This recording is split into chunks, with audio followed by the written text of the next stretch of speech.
Assalamualaikum warahmatullahi wabarakatuh. Perkenalkan, nama saya Cynthia Rahma Delvita, PM 21105, mata kuliah Ekonomi Manajerial. Baik, di sini saya akan menjelaskan tentang estimasi permintaan. Apa itu estimasi permintaan? Di sini kita akan menjelaskan tentang pengertian estimasi permintaan.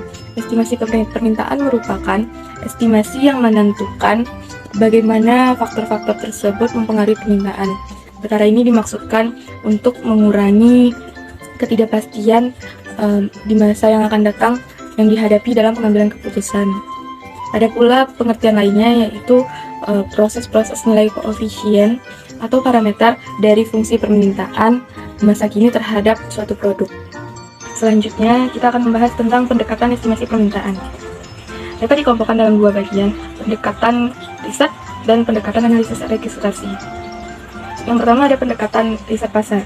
Ada 3 cara yang dapat digunakan untuk melakukan riset pasar tersebut. Yang pertama, survei konsumen. Ini merupakan survei yang melibatkan sejumlah konsumen sebagai sampel tentang bagaimana mereka akan mempengaruhi permintaan tertentu dalam faktor-faktor yang mempengaruhi permintaan untuk mengatasi kelemahan yang dilakukan observasi dengan cara mengumpulkan informasi tentang preferensi konsumen dengan mengamati bagaimana mereka membeli dan menggunakan produk tersebut. Yang kedua ada eksperimen pasar atau market experiments. Ini merupakan metode untuk mengetahui reaksi konsumen yang berkaitan dengan kuantitas yang akan dibeli apabila terjadi perubahan atau faktor-faktor yang mempengaruhi kuantitas yang dimana dari suatu komoditi yang dilakukan di pasar yang sesungguhnya. Yang ketiga itu ada klinik konsumen atau consumer clinics. Ini adalah eksperimen laboratorium di mana sejumlah partisipan diberikan sejumlah uang dan diminta untuk membelanjakannya dalam suatu toko dan simulasi. Melihat bagaimana mereka memberikan reaksi terhadap faktor yang mempengaruhi permintaan tersebut. Lanjut, pendekatan analisis registrasi. Analisis ini dinilai lebih bermanfaat untuk perkiraan permintaan karena bersifat lebih objektif, yang mampu memberikan informasi yang lebih lengkap dan lebih murah dibandingkan dengan riset pasar. Ada pula tahapan untuk melakukan estimasi permintaan tersebut dengan analisis registrasi.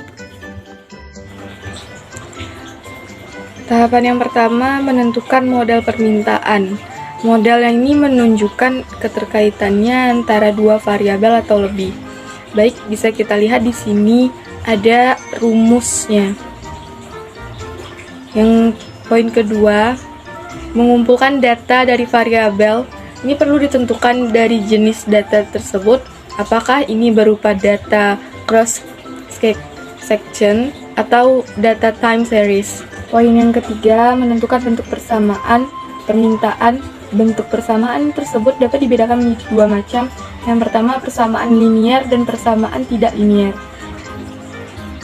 Untuk melakukan perhitungan persamaan registrasi tersebut, poin yang kelima, menguji hasil registrasi. Pengujian tersebut dilakukan terhadap 4 hal, yaitu yang pertama ada uji tanda, yang kedua uji signifikan, yang ketiga uji determinasi, dan yang keempat uji penyimpanan registrasi. Oke, selanjutnya kita akan membahas tentang uji tanda. Uji tanda ini menyangkut pada positif atau negatif dari nilai koefisien dan mengujinya apakah sesuai dengan dasar teori yang ada. Yang kedua ada uji signifikasi. Ini mungkin dimaksudkan untuk mengatur keberartian hasil secara statistik dari perkiraan parameter atau mengukur derajat keyakinan dari setiap perkiraan parameter. Uji yang digunakan ini adalah uji T dan uji F. Uji selanjutnya itu ada uji determinasi, di mana uji tersebut dilambangkan dengan R untuk mengukur seberapa besar proporsi variasi pada Qx yang dapat dijelaskan oleh variabel-variabel independen yang ada di dalam persamaan regresi.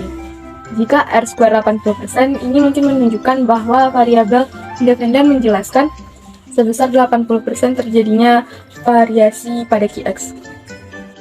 Yang terakhir ada uji penyimpanan regresi, di mana uji yang harus dilakukan ini untuk meyakinkan bahwa persamaan regresi ini bebas dari masalah multikolinialitas, heterokedasitas, dan autokorelasi, yang dimana syarat ini harus memenuhi syarat data terdistribusi normal.